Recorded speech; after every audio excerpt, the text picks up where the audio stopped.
Episode 3: How Dinosaurs Became Birds. Imagine standing in front of a Tyrannosaurus Rex. Its thunderous footsteps shake the ground, its jaws could crush bone. Now, imagine telling someone that one of its closest living relatives is a chicken. It sounds like a joke. It sounds impossible. But according to modern science, it's one of the greatest true stories evolution has ever told. So here's the mystery. How does a terrifying dinosaur become something that can fly?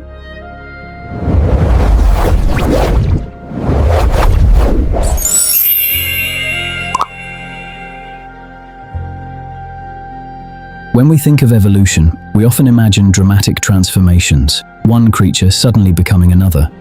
But nature doesn't work that way. Evolution is patient. It doesn't leap. It whispers. One tiny change, then another. Over millions of years, those tiny changes become impossible to recognize. And that's exactly what happened to the dinosaurs. Not all of them, only one remarkable branch. A group that survived disasters, adapted to changing worlds, and eventually conquered the skies. But before they could fly, they first had to become something entirely different. Artists imagined dinosaurs covered in thick reptilian scales. It seemed obvious. After all, reptiles have scales. Dinosaurs looked like giant reptiles. Case closed. Then the fossils arrived. In northeastern China, scientists uncovered extraordinary dinosaur fossils so well preserved that delicate feathers were still visible after more than 120 million years.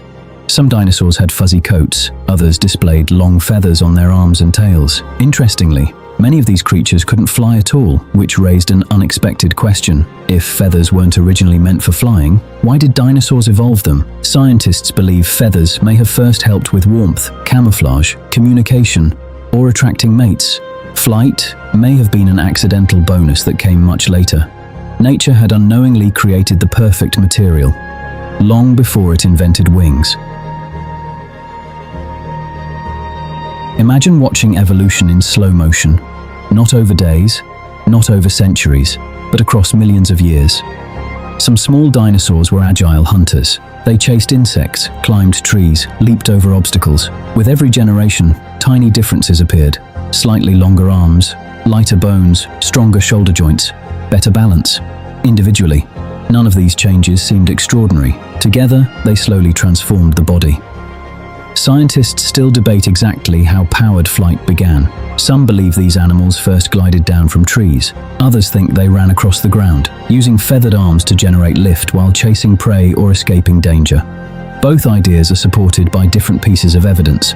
What everyone agrees on is that flight wasn't invented in a single moment. It was built, one feather at a time. In 1861, just 2 years after Charles Darwin published On the Origin of Species, a remarkable fossil was discovered in Germany. It belonged to an animal called Archaeopteryx. At first glance, it looked like a bird. It had feathers, wings, and the ability to glide or fly. But then scientists noticed something astonishing. It also had sharp teeth, clawed fingers, and a long bony tail. It wasn't fully bird, it wasn't fully dinosaur.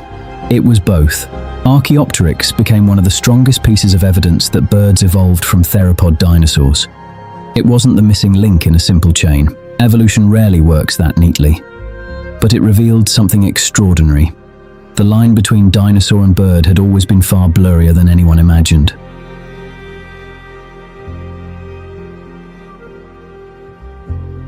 A pigeon lands on a rooftop. A crow solves a puzzle. An eagle circles silently overhead.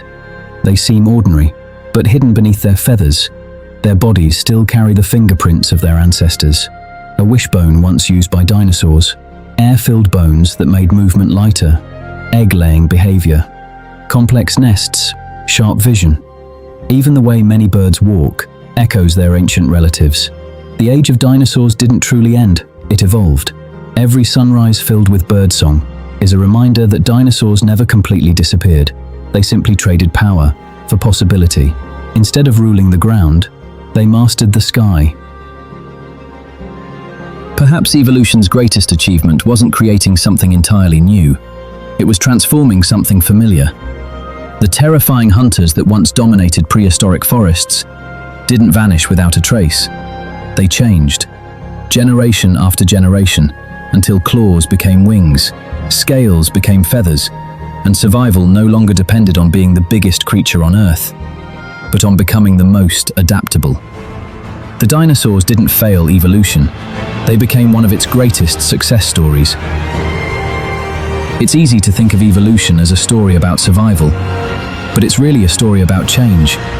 The creatures willing, or rather able through countless generations, to adapt, kept writing the next chapter of life.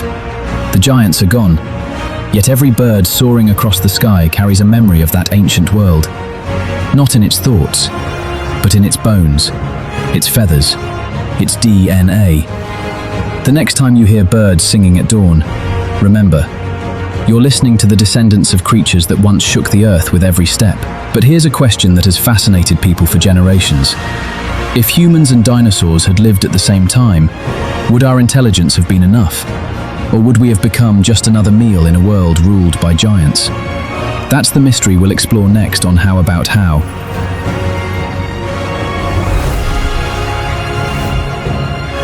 How about, could humans survive the dinosaur age?